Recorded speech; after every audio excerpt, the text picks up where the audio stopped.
नमस्कार सगळ्यांना, शुभ सकाळ। सकाळच्या 7 वाजले त्या दिवस उगून वर आले आणि इकडं माझं आता अंगण झाडून झाले सगळं। वरांखालचं शेण काढून धार काढली, गुरमाळावर गेली आणि इकडं मुलांचं चालू आहे शाळेत जायला आवरायला। आता आंघोळ घालते ते सगळ्यांना। शाळेला पण सकाळ सकाळ मका टाकली खायला, मका टाकली आणि आता पटकन आंघोळीच्या आधी जाऊन शाळेला वैरण आणते, कारण चिखल आहे, चांगले घाण होते परत चिखलानी।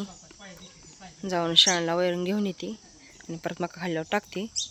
तशी रात्री टाकलेली बऱ्यापैकी वैरण आहे अजून, हे खाल्ल्यावर टाकायची परत आणत जाताना, पण आणून ठेवते। आता आंघोळ चहा पाणी झालं, आता कपडे धुवून घेते। 9 वाजले त्या आणि सगळे कपडे धुवून झाले। ती कपडे भरपूर आहेत आज, दररोज घातलेल्या कलरच्या साड्या धुवायला काढले त्या, आज ऊन पडल्यामुळं हळूहळू म्हणले की धुवून टाकावी। पावसाचं काय सांगू शकत नाही, कधी पण येते। सगळे कपडे धुवून झाले आणि 9 वाजले ते, आरतीचा टाइम झालाय। चला आरतीला जाऊ आता।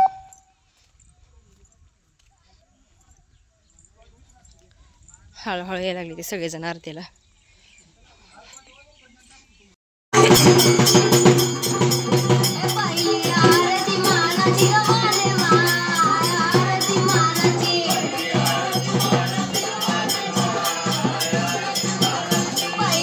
आरती करून घरी आलो आता आणि सकाळी 8 वाजता पाण्याची लाईट आली, पाणी घेतले आता भरायला। आता वापरायचं पिण्याचं सगळं पाणी भरून घेते।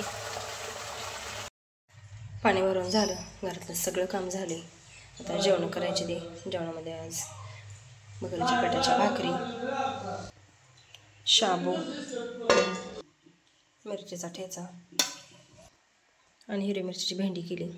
चला आता जेवण करून घेतो, या सगळ्यांनी जेवायला। 11 वाजले त्या, सगळं घरचं काम झालं। आता निघाले माळावर कारलं बांधायला। काल दुपारनं जरा कारलं बांधायचा आडाच झाला, सुतोई संपल्यामुळं, नाहीतर बऱ्यापैकी झालं असतं काल।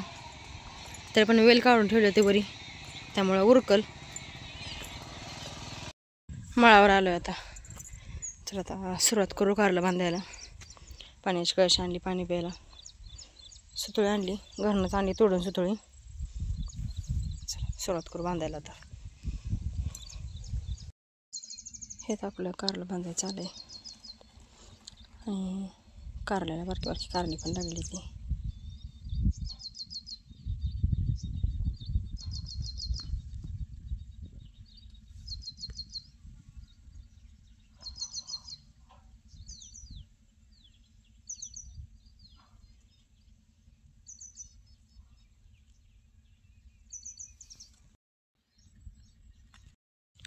दुपारच्या 1:30 वाजले त्या आणि धरलेल्या एक पाती लागल्या। कालचं पण थोडं थोडं राहिलं होतं, सुतळं संपल्यामुळं ते पण लागलं। अच्छा आता दुसऱ्या पाती धरू।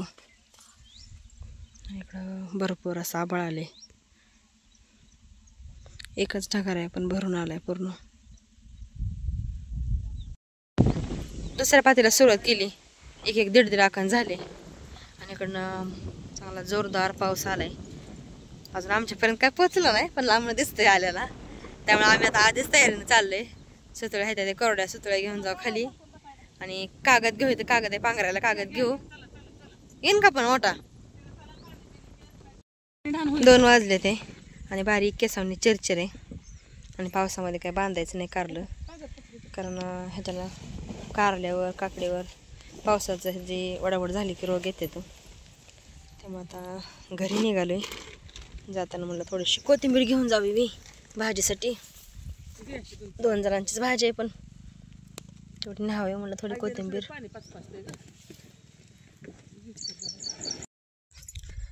3:30 वाजले त्या, परत चाललोय आता माळावर आणि एवढं ऊन पडलंय ना, अक्षरशः डोळं वर करून सुद्धा बघू वाटत नाही, एवढं ऊन पडलंय, कडक ऊन पडलं एकदम। चला आता बांधू, दिवस मावळ्यापर्यंत काय होईल तेवढं।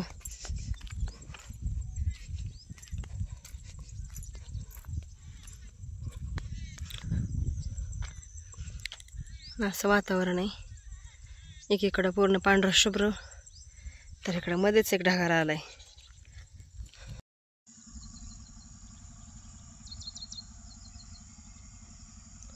सहा वाजले त्या, दिवस मावळायला गेलाय पूर्ण. आणि दुपारून आल्यावर मग अशा पण धरलेल्या पात्या तर लागल्या त्या, झाल्या बांधून. आता फक्त तिकडं कडेला 2 बोध राहिले तर बांधायचं, ते पण झालं असताच, पण पावसाने राडा केला दुपारी. असो, आता राहिलेलं उद्या झाले बांधून. चला जायचं मग. आताच राहिले ते 2-4 झाडं.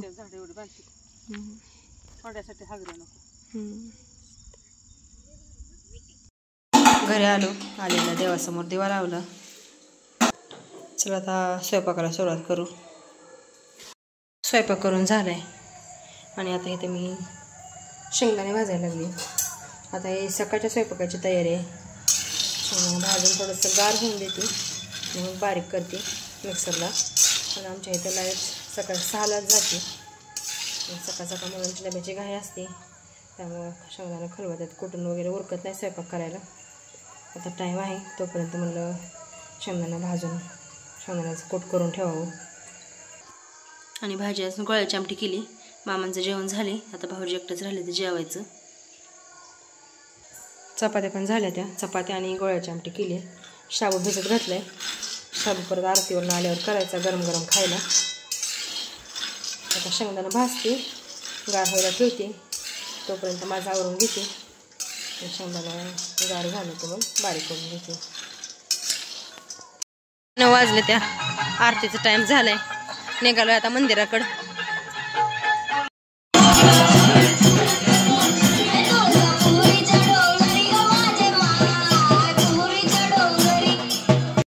आरती झाली, प्रसाद खाऊन झाला. आणि इकडे आमच्या सगळ्यात मोठ्या ताई शुभांगी ताई, त्यांनी आज कन्यापूजन केले.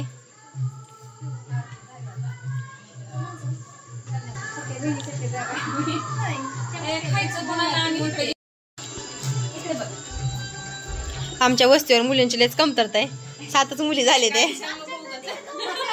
तो कसं म्हणते, कुठे आहे त्या मुली मला सांग, कुठे आहे त्या? कन्यापूजन झालं आणि आता चालू आहे भैरवपूजन. आता सुरुवात झाली खेळ पैठणीच्या खेळाला. एक तार बांधली आणि तारेला रीळ बांधली. आता ज्याचा रीळ पटकन रिकाम होईल तो विनर ठरणार आहे आजच्या खेळातला. या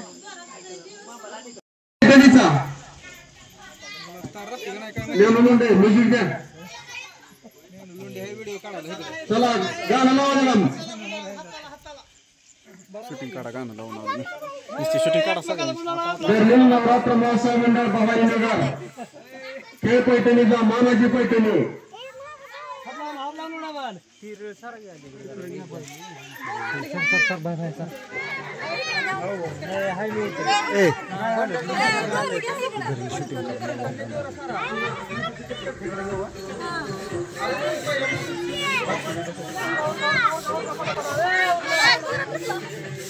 वडा त्याला काय व्हायला, वडा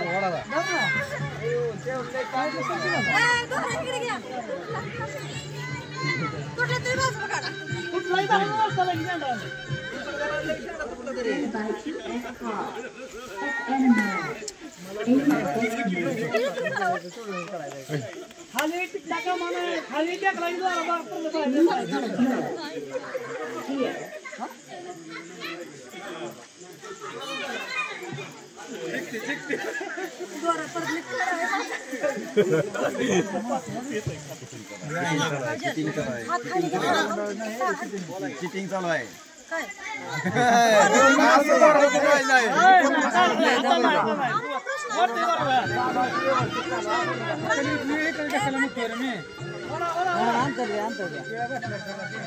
तार तोडा दिन दुसरा काढा.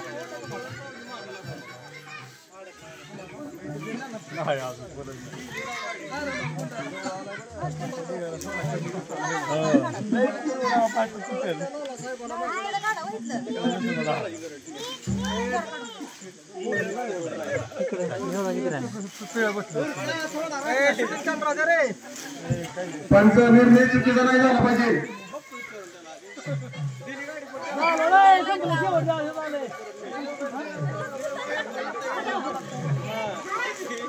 पैठणीचा दर्लिंग नवरात्र महोत्सव मंडळ भवानीनगर आपल्या मंडळाला सहकार्य करणारे मंडळाचे आधारस्तंभ विलास मोकरे,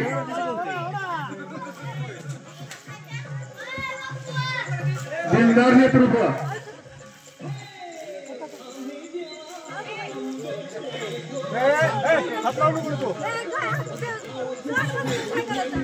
तसेच आपल्या मंडळाला लाइटिंगसाठी खर्च करणारे ज्ञानेश्वर लोंढे, समाधान लोंढे आणि दर्लिंग मोकरे यांचे दर्लिंग नवरात्र महोत्सव मंडळ आभारी आहे. खेळ पैठणीचा मानाजी पैठणी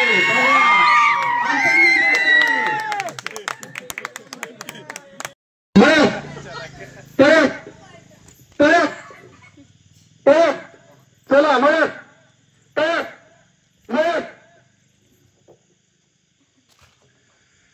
स्पर्धक नीट उडी मारा. पट्टीवर उभं राहिले तर आउट करणार आहे आता.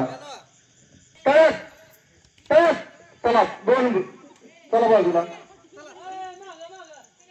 चला बाजूला, चला तयार मयत तयार चला बाजूला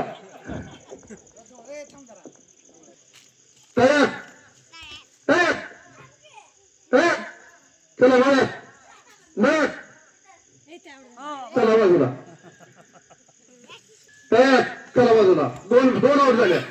चला बाजूला. मतदार स्पर्धक बाजूला तयार तयार मयत मयत तयार तयार मयत तयार मयत तयार मयत मयत तयार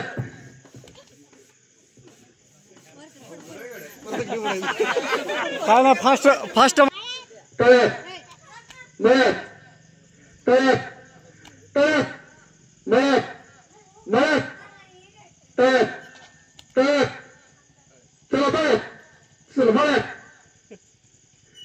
तयार मयत तयार तयार मयत मयत तयार तयार मयत मयत तयार मयत तयार मयत तयार मयत तयार तयार तयार तयार तयार मयत मयत चला बाजूला. चला दोन आउट झाली. दोन्ही आउट झाली. आजच्या दोन्ही पण पैठण्या कुमारिकांनी जिंकले त्या.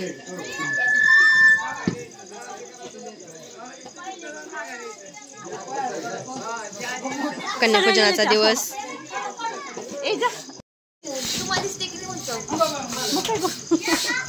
आणि आज बऱ्याच दिवसांमधनं मोठ्यांसाठी खेळ आहे, पुरुषांसाठी. काय खेळ आहे बघू पुढे. 3 फुगे दिले. दोन मांड्याच्या मध्ये एक आणि दोन्ही दंडांच्या मध्ये एक एक.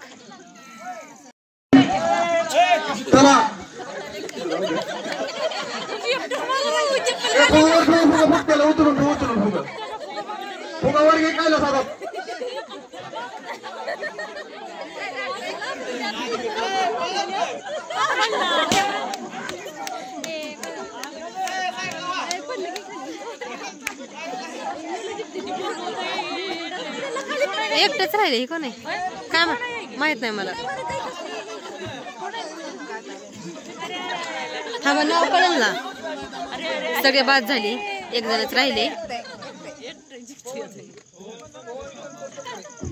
पवन संतोष लोकरे प्रथम क्रमांक. चला दुसरा राऊंड. आणि आज आम्ही हे खास पुरुषांसाठी कार्यक्रम ठेवलाय. प्रदर्शनाचा कार्यक्रम होणार आहे. आपल्या नवरात्र महोत्सवात विविध स्पर्धेचे आयोजन केले आहे. उदाहरणार्थ लहान मुलांचे लिंबू चमचा असेल, पंतरवाळी चालणे, मिरची बाटली छोटे असे अनेक कार्यक्रम या मंडळाने घेतले. त्यांच्यातल्या कला कौशल्य दाखवण्याची संधी त्यांना दिली. विविध पारितोषिक देऊन त्यांना गौरवण्यात आले. नंतर महिलांसाठी खेळ पैठणीचा हा कार्यक्रम ठेवण्यात आला. महत्त्वाचं म्हणजे आभार प्रदर्शन कार्यक्रम ठेवण्याचं कारण म्हणजे प्रत्येक महिलेच्या पतिदेवांनी त्यांना कार्यक्रमात सहभागी होण्याची परवानगी दिली, त्यामुळे हा खेळ त्या खेळू शकल्या. मोठ्या उत्साहाने महिला हा खेळ खेळल्या. प्रत्येक महिलेकडे विशेष अशी कला असते आणि ती दाखवण्याची संधी त्यांना या खेळामुळे प्राप्त झाली. त्यांच्या कणी मंडळाचे अध्यक्ष, उपाध्यक्ष व इतर सर्व सदस्यांनी उत्तमरित्या वेगवेगळे खेळ घेतले. मानाची पैठणी देऊन त्यांना सन्मानित केले. त्यामुळे त्यांची जिद्द, आत्मविश्वास वाढत गेला. सर्व महिलांनी आपली उपस्थिती दाखवून कार्यक्रमाची शोभा वाढवली. सहभागी महिलांना सुद्धा बक्षिसे दिली, जेणेकरून पुढच्या वर्षी सुद्धा अशीच कार्यक्रमाची शोभा वाढावी, स्पर्धक वाढावे व नवीन खेळांचे आयोजन करून अनुभव वाढावा, सर्वांचे मनोरंजन व्हावे हीच मंडळाची इच्छा असते. भवानी मंडळाचे अध्यक्ष, उपाध्यक्ष व सर्व सदस्य यांनी ही नवीन कामगिरी पार पाडली. प्रत्येकाची कामे अगदी चोखपणे पार पडली. कुठेतरी मनात वाटलं तुम्ही एवढं महिलांसाठी केलं म्हणून आभार प्रदर्शनाचा कार्यक्रम घेतला. जास्त काही नाही, पण आम्हाला जेवढं शक्य असेल तेवढं आम्ही करण्याचा प्रयत्न केलेला आहे. महिला मंडळाच्या वतीने तो सत्कार तुम्ही सर्वांनी स्वीकारावा अशी नम्र विनंती करते. जशी शिवाजी महाराजांच्या प्रत्येक संकटात तुळजाभवानी मातेने साथ दिली, त्यांच्या संकटाचे निवारण केले, तसेच माते तू तुझ्या भक्तांच्या प्रत्येक संकटाचं निवारण करून त्यांच्या पाठीशी भक्कमपणे उभे राहा एवढीच तुझ्या चरणी प्रार्थना करते. त्यांना सन्मानित करा.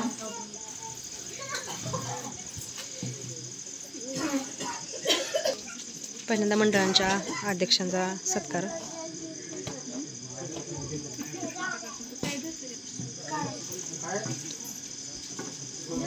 शिवाजी महाराजांच्या मूर्तीची ब्रोच एक आहे.